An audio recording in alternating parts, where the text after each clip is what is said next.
Ediz, Tiyansan and Ali Mustafa are covering the story for us from two major cities here in Turkey that are on opposite sides of the referendum campaign.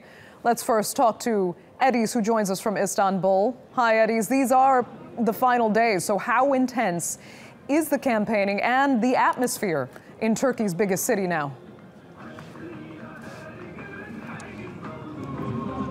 In fact, yes, we have almost come at the end of this long campaign period. It went on for about 3 to 4 months by both the yes and no campaigners, setting up tents like this one and even caravans in central squares across the city, really, in almost every single neighborhood. As you can see, they are still handing out flyers, newspapers, even little booklets called the frequently asked questions. They're trying to answer any left question that anybody might still have only 2 days ahead of the referendum. And that is because they're still trying to reach out to the last remaining batch of undecided voters. However, a small group that might be, remember that this is crucial in Istanbul because we're talking about 9.5 million eligible voters that make up around 15% of all of the constituents across the country. And these people come from all walks of life.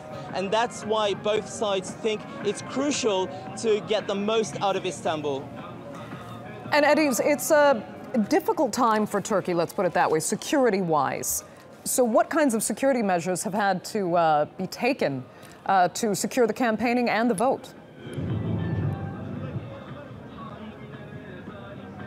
Indeed, this referendum comes at a time when Turkey has been facing some serious security challenges for over a year or so. There's been a series of explosions and car bomb attacks, even suicide attacks across the country, including in Istanbul. And that's why the security services are working really hard right now, trying to make sure the day of the referendum, when millions of people come out to vote, will be a day safe and secure for everyone. That's why the Interior Minister, Süleyman Soylu, earlier today said that 380,000 people, security personnel, will be on duty across the country. On top of that, you have tens of thousands of volunteers and village guards in 26 different provinces. The mayor also, the minister himself also said that there will also be, all of the entertainment venues will be closed on that day, and they will take any security measures they can to make sure that there won't be any electoral fraud or sabotage. Okay, Ediz, thank you so much for that. Live from Istanbul, let's cross to Ali Mustafa, who can join us now from the eastern Turkish city of Diyarbakir. Hi, Ali.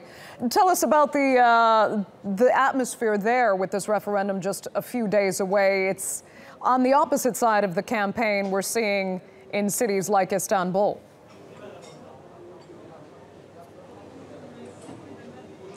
Andrea, the atmosphere here, as far as the referendum is concerned, is largely muted. Why? Well, because the PKK, the outlaw terrorist group, remains a constant threat here in Diyarbakir. Earlier in the week, we saw the PKK claim responsibility for an attack on the police headquarters in which 3 people were killed. Why is this so important for Diyarbakir? Well, just to give you guys an idea where we are, we're in Hassan Pasha, Charshi.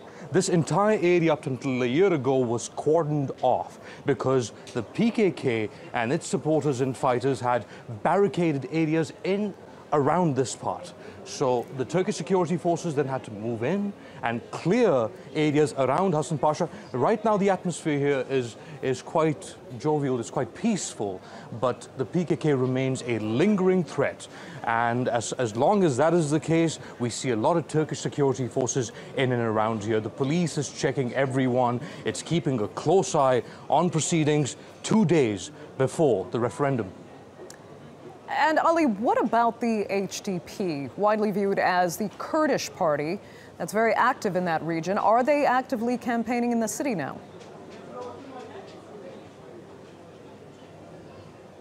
The pro-Kurdish party, which the Turkish state says is linked to the PKK. Now, the HDP has won previously in the last election from Diyarbakir, but in this campaign, it's been largely absent. It is supporting the no vote, but its leaders, including Selahattin Demirtas, has been in prison since November, and he's accused, along with the others, of supporting terrorism and supporting the PKK. So while officially the HDP is supporting the higher or the no campaign, On the streets in Diyarbakir, its presence is limited.